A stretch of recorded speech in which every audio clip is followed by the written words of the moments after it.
여러분, 참 신기하지 않나요? 어떤 11세 어르신은 몇 달 전까지만 해도 동네를 혼자 걸어 다니셨는데 지금은 휠체어 없이는 한 발짝도 움직이기 어려워요. 반면 어떤 분들은 80이 넘어도 등산을 하고 파크 골프를 치고 친구들과 걷기를 즐기며 활기차게 사세요. 똑같이 나이를 먹는데 왜 이렇게 다를까요?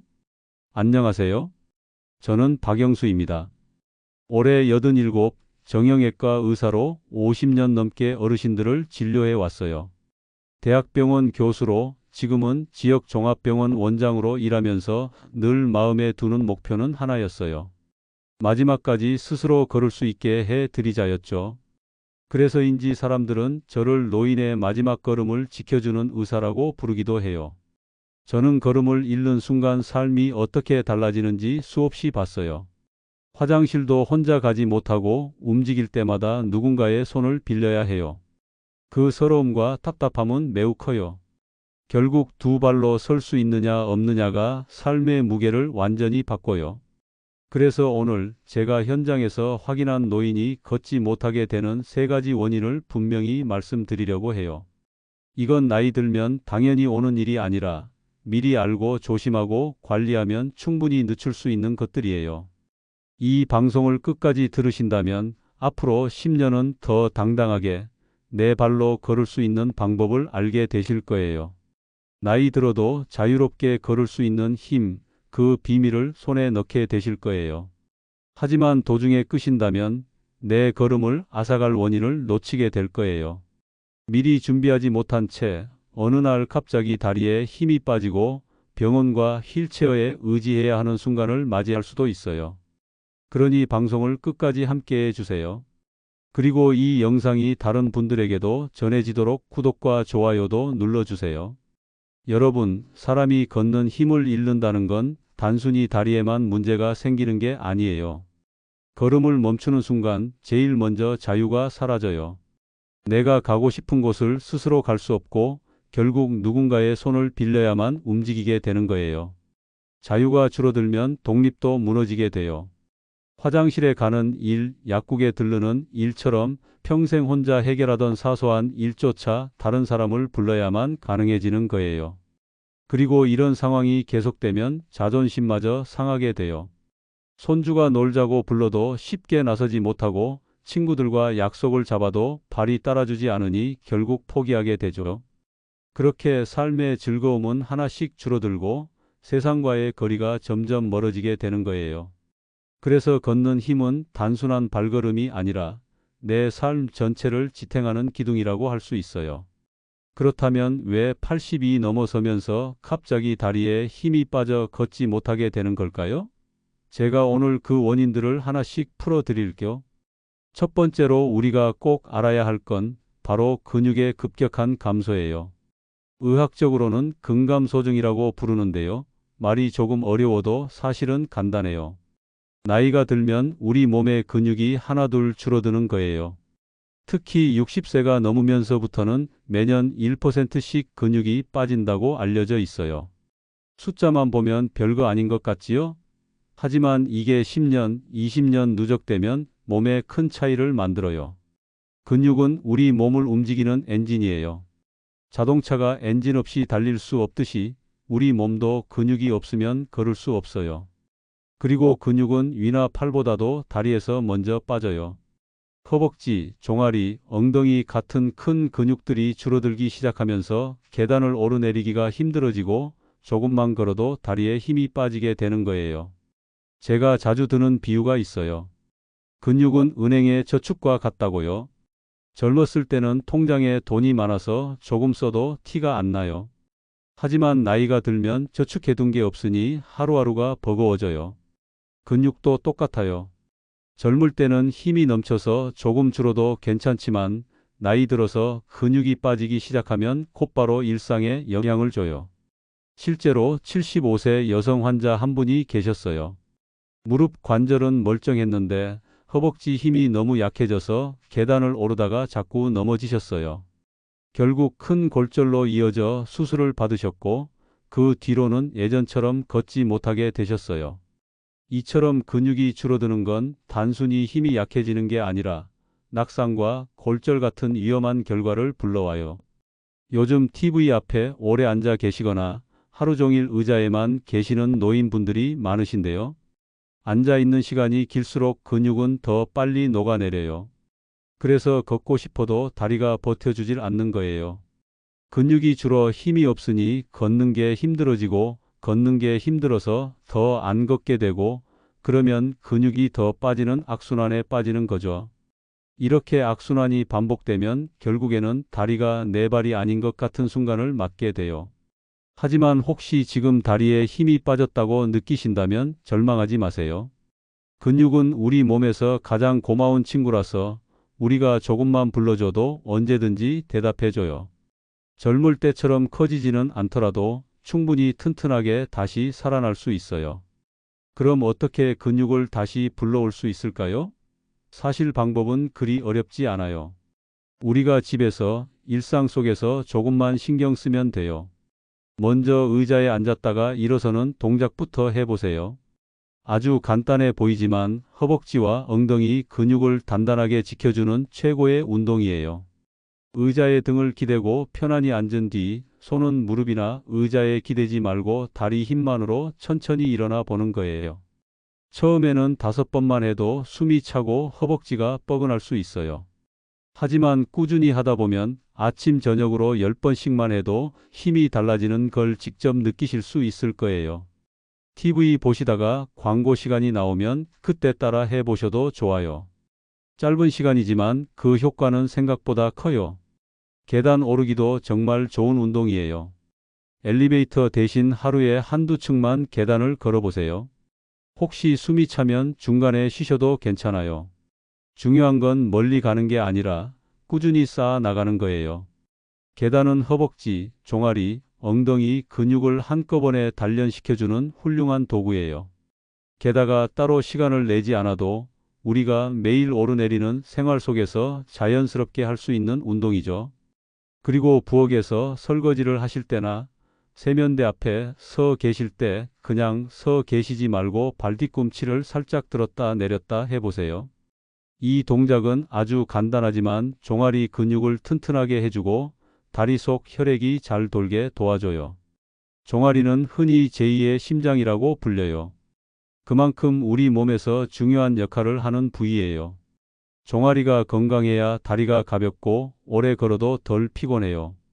그리고 무엇보다 가장 기본적이고도 중요한 건 걷는 습관이에요. 걷는 것은 돈이 들지도 않고 특별한 장비가 필요하지도 않지만 우리 몸 전체를 살려주는 최고의 운동이에요. 무리해서 오래 걸을 필요는 전혀 없어요. 하루 20분 정도만 아침에 10분, 저녁에 10분 이렇게 나누어 걸으셔도 충분해요. 굳이 시간을 내기 어려우시다면 마트에 갈 때 차 대신 걸어가고 버스 정류장에서 한 정거장 먼저 내려서 걸어보세요. 이런 작은 걸음들이 쌓이면 혈관도, 근육도, 관절도 모두 건강해져요.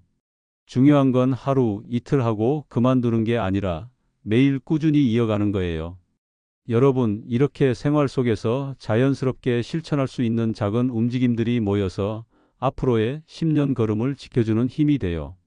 80세 넘어 걷지 못하게 되는 두 번째 이유는 바로 움직임을 지탱하는 시스템이 무너지는 거예요. 사람이 걷는다는 건 단순히 발을 내딛는 게 아니에요. 무릎, 엉덩이, 척추 같은 관절이 부드럽게 움직여야 하고 뼈가 단단하게 버텨줘야 하고 또 신경이 그 모든 동작을 조율해줘야 가능하죠. 그런데 나이가 들면 이 세 가지 즉 관절, 뼈, 신경이 하나둘씩 약해지면서 결국 걸음을 위협하게 돼요. 먼저 관절 이야기를 해볼까요? 특히 무릎은 우리 몸에서 가장 많이 쓰이는 관절이에요. 하루에도 수천 번, 수만 번을 굽혔다 펴기를 반복하죠. 그런데 이 무릎은 연골이라는 쿠션이 닳아 없어지기 시작하면 문제가 생겨요. 계단을 오르내릴 때 뚝뚝 소리가 나고 조금만 걸어도 무릎이 시큰거리고 붓는 분들 많으시지요? 그게 바로 연골이 닳아가는 신호예요. 처음에는 조금만 쉬면 괜찮아지겠지 하고 넘어가지만 사실은 그때부터 연골은 점점 더 닳고 있는 거예요. 다음은 뼈예요. 뼈는 우리 몸의 기둥이지요. 그런데 나이가 들면 골다공증이 찾아와요. 겉으로는 아무 이상이 없어 보이지만 뼈 속이 텅 비듯 약해져 있어요. 그래서 젊었을 때 같으면 단순히 삐끗했네 하고 지나갈 일을 나이 들어서는 큰 골절로 이어지게 돼요. 실제로 집안에서 발을 헛디디거나 가벼운 충격에도 고관절이나 척추가 부러지는 경우가 많아요.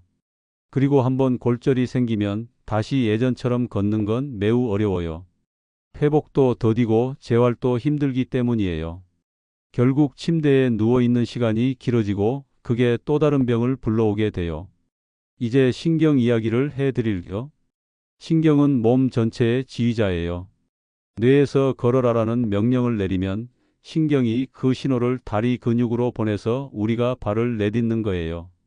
그런데 뇌졸중이나 파킨슨병, 말초신경병증 같은 신경계 질환이 생기면 이 지휘가 제대로 되지 않아요. 그래서 발걸음이 점점 짧아지고 발을 질질 끌게 되고 균형을 잡지 못해 자꾸 넘어지게 돼요. 겉으로는 단순히 늙어서 그렇다 하고 생각하기 쉽지만 사실은 신경이 제 역할을 하지 못하고 있는 거예요. 이 과정을 이해하기 쉽게 말씀드리면 관절과 뼈, 신경은 마치 피아노 건반과 연주자 같은 관계예요.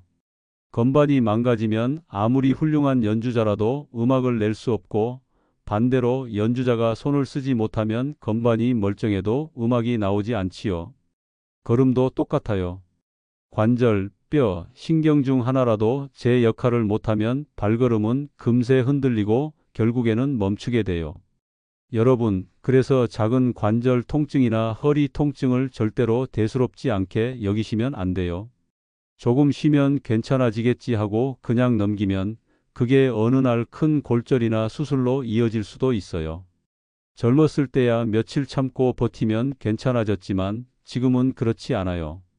통증이 계속된다면 반드시 병원에 가셔서 검사를 받으셔야 해요. 그리고 생활 속 환경도 점검해 보셔야 해요. 생각보다 집 안에서 넘어져 다치는 경우가 참 많아요. 욕실 바닥은 꼭 미끄럼 방지 매트를 깔아두시고 화장실이나 복도에는 손잡이를 달아두면 훨씬 안전하죠. 또 밤에 화장실을 가실 때를 대비해서 침대 옆에 작은 불빛 하나 켜두는 것도 큰 도움이 돼요. 운동도 빼놓을 수 없어요. 무릎이 불편하시다면 의자에 앉아 다리를 쭉 펴고 발끝을 당겼다 폈다 해보세요. 허리가 불편하신 분들은 누워서 무릎을 세우고 배에 힘을 주면서 허리를 바닥에 꾹 눌러주는 동작이 좋아요. 손가락이나 손목이 뻣뻣하신 분들은 따뜻한 물에 손을 담갔다가 부드럽게 주무르며 펴주는 것만으로도 훨씬 편안해지실 거예요. 그리고 또 한 가지 중요한 게 체중이에요. 체중이 조금만 늘어도 그 무게가 고스란히 무릎과 허리를 짓눌러요. 1kg쯤 괜찮겠지 하고 넘기기 쉽지만 그 무게가 쌓이면 관절은 점점 더 힘들어져요. 그래서 식사량을 조금 줄이고 기름지고 짠 음식보다는 담백하고 가벼운 음식을 드시는 게 좋아요. 체중이 줄어들면 관절이 훨씬 가벼워지고 통증도 한결 덜해진다는 걸 몸으로 느끼실 수 있을 거예요. 작은 신호를 무시하지 않고 생활 속에서 이렇게 조금씩 관리하는 것, 그것이 앞으로의 10년 걸음을 지켜주는 가장 확실한 방법이에요. 세 번째로 우리가 꼭 알아야 할 건 바로 혈관의 노화와 혈액 흐름 장애예요. 많은 분들이 다리 힘이 없는 건 근육이나 관절 때문이라고만 생각하세요.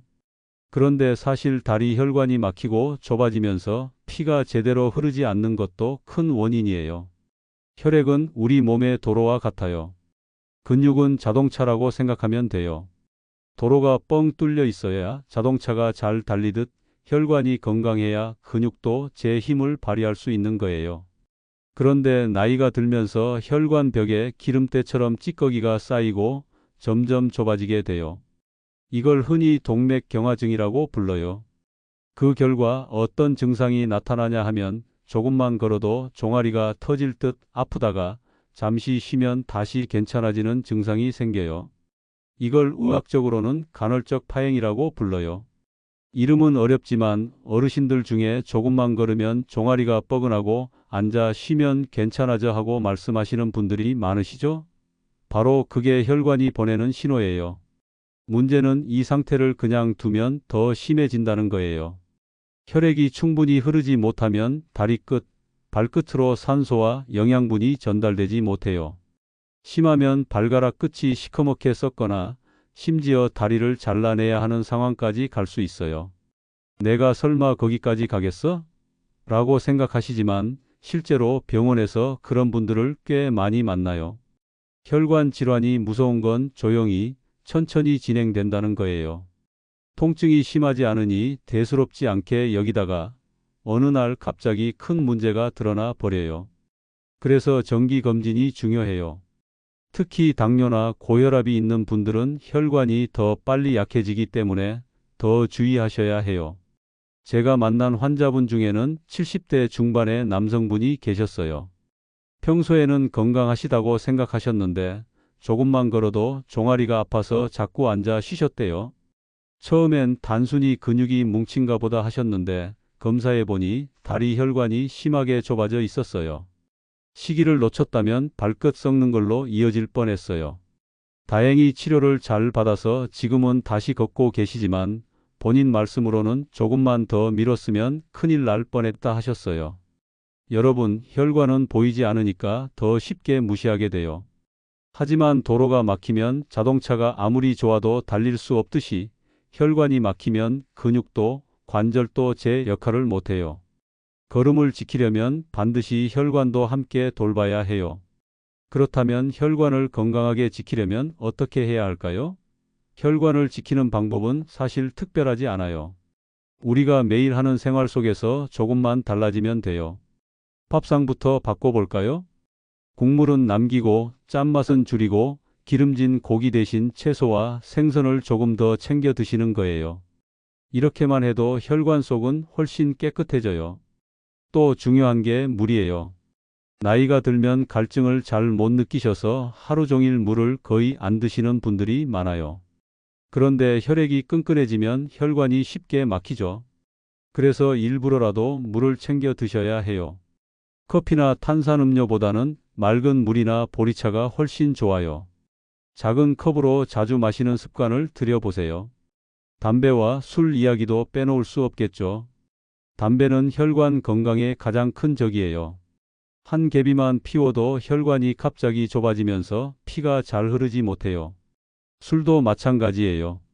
옛날에는 술은 약이다라는 말이 있었지만 지금은 분명히 해롭다고 알려져 있어요.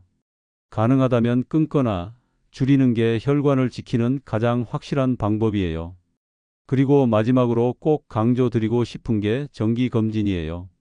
혈관은 눈에 보이지 않으니까 조용히 막혀가는 경우가 많아요. 특별히 아프지 않더라도 1년에 한 번은 병원에서 혈압, 혈당, 콜레스테롤 같은 기본 검사를 꼭 받아보세요. 당뇨나 고혈압, 고지혈증은 혈관을 빠르게 늙게 만드는 주범인데 조기 발견만 해도 큰 병으로 가는 길을 막을 수 있어요. 이제 이야기를 마무리하려고 해요. 여러분, 나이를 먹으면 누구나 몸에 변화가 찾아와요. 예전처럼 힘이 나지 않고 오래 걷기도 힘들어지고 계단 오르는 게 점점 벅차지죠. 그런데 여기서 중요한 건 그 과정이 모두 똑같지는 않다는 거예요. 어떤 분들은 천천히 약해지면서도 오랫동안 자기 발로 걸어 다니시지만 또 어떤 분들은 훨씬 더 빨리 힘을 잃고 걷지 못하게 되세요. 이 차이를 만드는 건 절대 운이 아니에요. 바로 그동안 어떤 생활을 했는지, 어떤 습관을 지켜왔는지가 결정적인 역할을 해요. 결국 우리 발걸음을 지켜주는 건 오늘 내가 선택하는 작은 습관들이에요. 오늘 어떤 생활을 이어가느냐에 따라 앞으로 10년, 20년의 걸음이 달라질 수 있어요. 오늘 제 이야기가 여러분께 작은 자극이 되길 바라요. 내 발로 걷는 힘, 그것은 단순히 건강의 문제가 아니라 우리의 자유이자 자존심이자 삶의 즐거움이니까요. 여러분 모두 끝까지 자기 발로 걸으시기를 진심으로 응원해요. 지금까지 박영수 의사와 함께 했습니다. 건강한 하루 보내세요.